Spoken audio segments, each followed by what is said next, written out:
All right, at this point, if you don't hit the like button on this video, I don't know what's wrong with you. But we got patch notes for Call of Duty Black Ops 6 and Warzone. And this is what you call dedication, because I should be at the beach right now because it is Canada Day, and that is where I am with Steph. But unfortunately, patch notes just always, whenever I go anywhere, something always comes out, and it just so happens to be patch notes for tomorrow's update. So I'm not going to be there for when the update actually goes live tomorrow, but that seems to actually be okay because it appears as though there really isn't going to be much within this patch that is all that new. Even the weapon balancing is questionable, to say the least, especially in Warzone. You'll see what I mean when we get to that, but I'm going to go through this really, really quickly. So the two new maps, this is actually the one thing that I would be looking forward to the most. It'd be Fringe, specifically that map, and then we have Eclipse, which is the other 6v6 and 2v2 map. Then we have cell shaded maps. I don't know if anyone asked for these, but they're going to be there. Then we have the new multiplayer limited time mode, which is Party Ops. This is going to be the free-for-all mode with various different objectives that you can complete throughout it. The new multiplayer weapons include the Olympia and the pickaxe. It's going to be the same in Zombies. It's going to be the same in Warzone, as well as the SVD full auto mod, as well as the TR2 CQB auto conversion. Then we have Zombies. We have the limited time mode, which is the Abomination Challenge, which obviously is going to be based around abominations, which are always so much fun to deal with. That was sarcasm. I don't know how this mic works. I don't know if it picks up sarcasm or not. Then we have in season the starting room only. That one's not going to be coming out tomorrow, but later in season. And then the Zombies leaderboard event should be starting. Does it say when it starts? It doesn't say when it starts, but it's going to be starting at some point. The new global event is the Beavis and Butthead event of all things. And then this one is going to have a premium track. It was actually on Twitter earlier today. I might actually be able to pull it up pretty quick, potentially. Do we have it anywhere here? There it is. Look at me find that quickly. So here's the premium track, so then you get the Beavis and Butthead.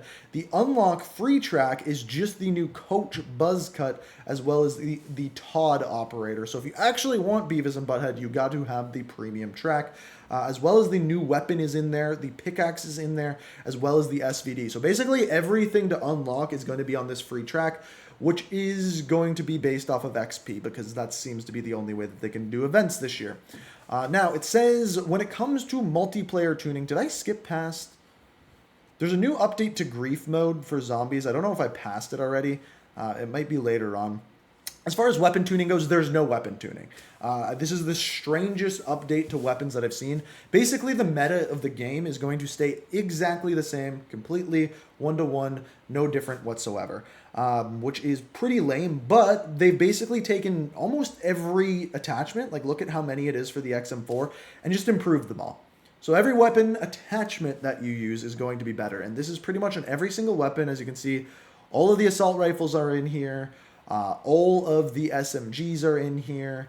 Nothing is going to change. And basically, the meta of this game hasn't changed since the very beginning, and nothing else is going to be changing as well, which honestly, if you ask me, is really, really lame. I think they should be switching it up, but for some reason, they just aren't. It's literally the same on every single thing. All the attachments are better, but none of the weapons themselves are actually better. And again, if my audio is really off, I apologize. Every time I go to a setup in a hotel, it never works properly. And in fact, I already recorded this once, hence why I already know what's in the patch notes. Now, issue-wise, we have optics and underbarrel attachments being fixed, demolition, increased damage per bullet of the death machine. That's definitely a welcome improvement, but that's the only score streak that got buffed. Zombies, this is what I was talking about before, the grief mode. So player-to-player interactions, basically they have stated that they're pretty much changing nothing, but the health generation has caused players to overuse the melee button, being able to stop their health regeneration. So they've tried to fix that. Gobblegum updates. And then new rewards. They want players to actually stay in the game. So at the end of the game, the winning team is going to get 2 random whimsical Gobblegums. They should just do all Gobblegums, but it appears as though that's all they're doing. And then some other adjustments as well. I'm not going to go too in-depth with Grief or Zombies because mainly I want to get to the beach, but I also just want you guys to be updated on the patch notes so you know everything that's going on. So that's everything for Black Ops 6. But that's not everything because that doesn't cover Warzone. So as far as Warzone goes, these are the dumbest patch notes I think I've seen. We have the Beavis and Butthead event, and then the thing that's changing on Verdansk is the train is getting an added buy station to it. They've added an advanced UAV tower to the train as well, but it's disabled and ranked. So pretty much they're doing nothing new to Verdansk. So all of this season they added the new building and then nothing since then. Now, they have never actually put in an Easter egg into the patch notes since Verdansk has launched. So it doesn't mean there won't be a new Easter egg tomorrow, but I won't be able to dive into that until Thursday morning. So when I get home Thursday, I'll hop on live stream and we'll do a hunt for Easter eggs. There may be none though. Then we have the new Havoc Royale. Now this one you drop into a set POI. There's 44 players, and then there's various different modifiers that happen throughout. So charge, jump, cranked, crouch potato, ICU, melon heads, things along those lines. We've seen modes like this. In fact, with Season 4, when they added in Superstore, I think that's what it was. No, that's when they destroyed the one building. They've had this mode before, in other words, that's all I'm saying. Then we get into casual Resurgence, which is quads, and it's 12 players and 32 bots, which means there's 3 teams, which means you will pretty much always win if you're playing with a full quads, which is, like, pretty, I don't know, it's a little aggressive in the small map, but we'll see how it plays. Now, this is where we get to playlists. So we have Battle Royale, solos, duos, and quads. We have Resurgence, solos, duo, and quads. Plunder quads, Havoc quads, rank play trios for both Resurgence and BR. Then we have casuals on Verdansk, solos, and quads. And then casuals, just quads on Rebirth Island. And honestly, I think the casual solos would work better than quads on Rebirth Island. Because I think only having 3 teams, it'll mean you pretty much get to the end zone every single time. But you're also pretty much going to win every single time. Because bots are not going to win. So it's a 1 in 3 chance of winning, which, I don't know. Maybe that's good, maybe that's bad. I'll have to wait till I play it. But ranked play Resurgence is also coming as well. This one I'm not going to go in too big of an overview or anything like that. That's just what it is going to be. We know how Resurgence works. We know how ranked works. The loot economy Season 4 weapons are now available as ground loot. The care package kill streaks include the specialist, hand cannon, bunker buster, armor satchel, self-revive, door barricade, ammunition box, and armor box. Honestly, these are pretty good. They're kind of worth getting, I'm not going to lie. And then lootable perks include shrouded, irradiated, loot master, cold-blooded, reactive armor, and bird's eye. So then we get into the new contract system. So most wanteds will not spawn off the beginning anymore. And then Bomb Plant, Supply Run, Most Wanted Bounty, and Big Game Bounty will stop spawning after the corresponding circle. So after Circle 4, no more bounties whatsoever. That's what they're changing. And then we already talked about the Most Wanted contract. Then we have the new perk, which is Loot Master. This spawns an additional item from supply caches and gives higher chance to find tacticals, lethals, cache, field upgrades, kill streaks, and other high-tier gear available in Resurgence and Plunder via ground loot. So in other words, they're testing it out there, and then maybe it comes later.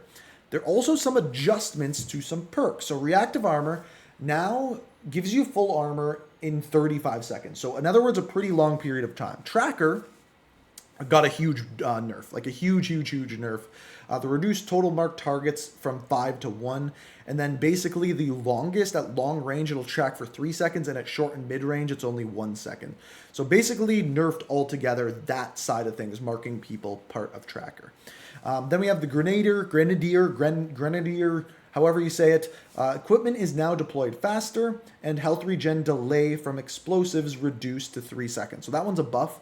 Bomb Squad damage of self-inflicted explosive damage is now reduced, as well as damage reduction has increased to 45%. Restock is nerfed by 10 seconds. Scavenger is nerfed by $500. And Reflexes explosive delay time increased to 1.6 seconds. So it's very, very small buff. The new weapons, once again, the Olympia and the Pickaxe, the SVD full auto mode, and the TR2 CQB auto conversion. The Gulag pistol rounds now has the Kepler micro reflex for an optic, the compensator, and extended mags. And then you can see some preset loadout adjustments. And then we get into the weapons. So just like multiplayer, they did the same thing in Warzone. So all of the attachments are now better. But then they also adjusted a couple of weapons here or there. So there's one new sniper that is going to be good. And then they buffed a bunch of Modern Warfare 2 and Modern Warfare 3 weapons. Now you're going to see what I mean as we go through here. But essentially the way that this works, so you can see pretty much all of them. They nerfed the Krieg-C, so the range of the Krieg-C is now worse by quite a substantial amount. 5 meters up close, 10 meters at mid-range, and 5 meters at long range. The arm multiplier decreased.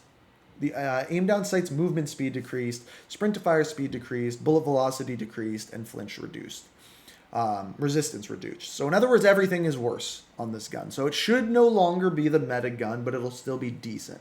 And even if you compare it to the weapons that they did buff, like the MCW, for example, it doesn't have as good of range, and it doesn't have as good of damage, which the STG does seem like it will be a little bit competitive for Modern Warfare 3, but look at the weapons that they're buffing. The MCW and the STG for Modern Warfare 3. Then the M13B for Modern Warfare 2. Then we move into SMGs. None of the Black Ops 6 weapons are touched, just the attachments, once again, just like multiplayer, by the way. And then we have the Striker. It got a overall nerf from Modern Warfare 3. Then the BAS-B from Modern Warfare 2 got a damage buff. Then the Vaznev 9K got a buff, like a pretty substantial buff. The Vel 46 got a buff. The Reclaimer got a buff. LMGs, they didn't get touched. Yeah, they didn't get touched. The Marksman Rifles didn't get touched.